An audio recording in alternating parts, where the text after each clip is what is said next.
జనవరి 18, 2025న హైదరాబాదు సుందరయ్య విజ్ఞాన కేంద్రం సోయబాల్ ఖానులో ఆది పురుషు ఆది ధర్మం అనే మాదిగ చరిత్ర పుస్తకావిష్కరణ జరిగినది.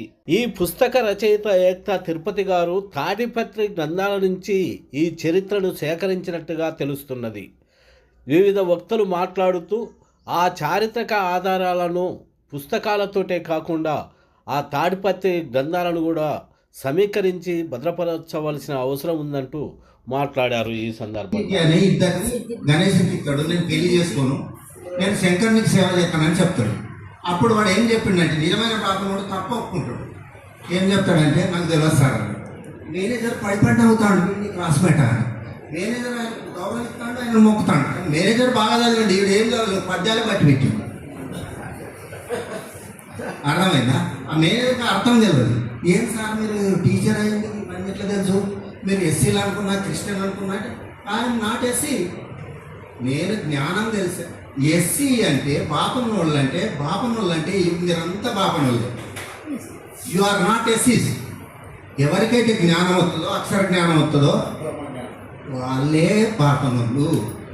బ్రాహ్మణ్ అంటే భిక్షాటన చేసేటోళ్ళు, శాత కాకుంటే అడుక్కొని పద్యాలు అడుక్కునేటోళ్ళు బాపనోళ్ళు. ఎందుకంటే నాగన్నకు అప్పుడప్పుడు చెప్తే ఏమంటారంటే పేరు ఇక్కడ మా నాగన్న.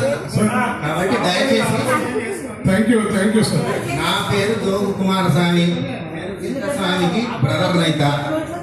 నిలబడమని కూడా నన్ను స్టేషన్ కనుకోకున్నది హెడ్ మాస్టర్. ఎస్సీ ఎస్టీ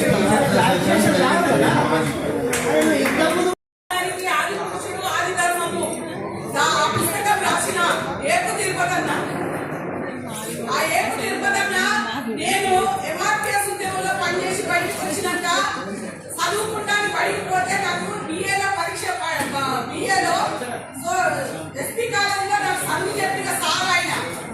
అట్లే కొలనపాకలో జాంబో మఠము, కొలనపాక అనే గ్రామం ఉంటుంది, ఆవేరు మండలం, కన్నపురం గ్రామం. కన్నపురం గ్రామం నేను పుట్టింది కూడా అక్కడే. మామిక మఠం అనేది ఒకటి ఉంటుంది. ఆయన పడిపత్తులు అయ్యా జర మాట్లాడకుంటుంటే బాగుంటుందని కోరుకుంటున్నా. అయితే ఆదిపర శక్తి అన్నారు, ఆదిపర శక్తులు అంటున్నారు, ఇక్కడ ఆదిపురుషుడు అని పెట్టిండ్రు.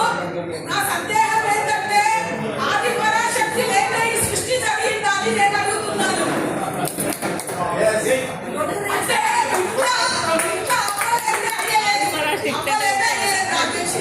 అంటే ఎవరో మాది వాళ్ళు ఇంత నుంచి పుట్టిన ఇక్కడ పుట్టిన చెప్తారు కానీ మేమైతే అబ్బాయి కడుపులో పుట్టినాం. అయ్యో పేరు యాదయ్య, మగ పేరు నర్సవా.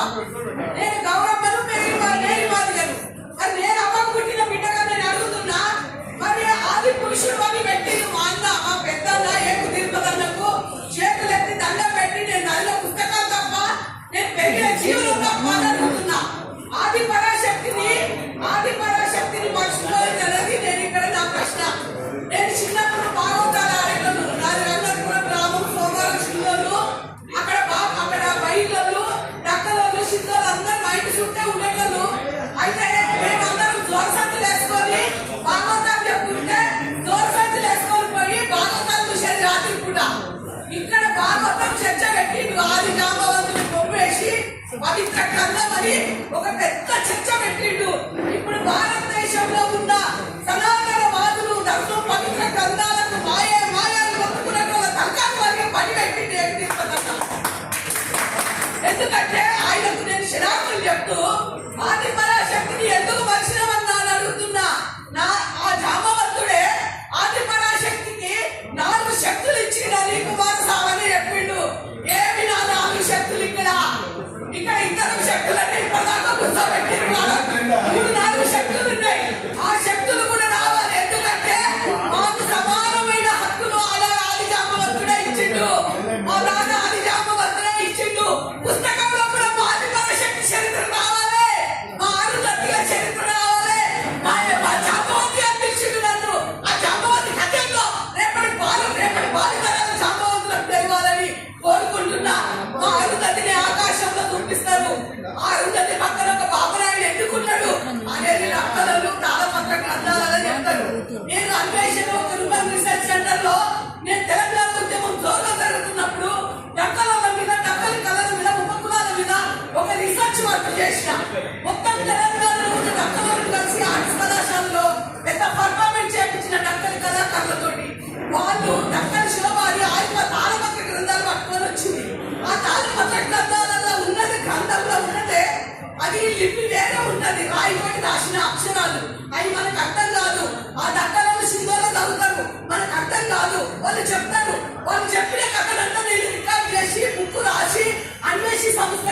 కాన్సన్ట్రేట్ చేసిన వాళ్ళు దక్కలకు చెప్పిన సాహిత్యమే అన్న ఈ రోజు మనం చదువుకున్న భాషలో ఆది పురుషుడు అనే బుక్ తీసుకొచ్చిండు.